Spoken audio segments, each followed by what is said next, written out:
Now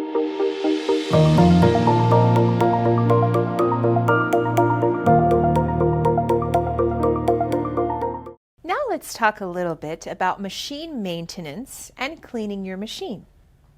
When it's time to change your bobbin, you will pull the lever and pull the bobbin case out. You will then take your lint brush and make sure to clean off inside of the needle assembly, removing the top off of the oil pen.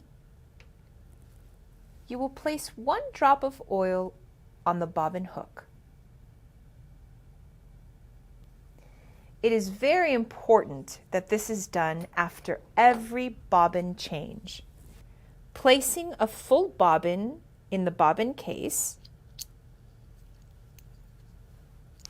it's important that when placing your bobbin back in, you hear a click and you're ready to go.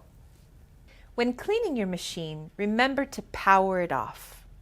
In addition to cleaning your machine, it's also important to clean the frame and the carriage tracks, as it's very normal and natural for thread and fabric to produce a lot of lint.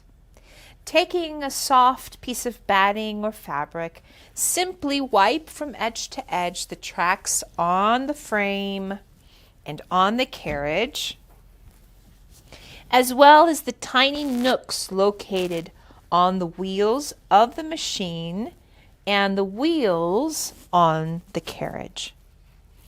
This will ensure that your machine slides very smooth and you have the best quilting experience.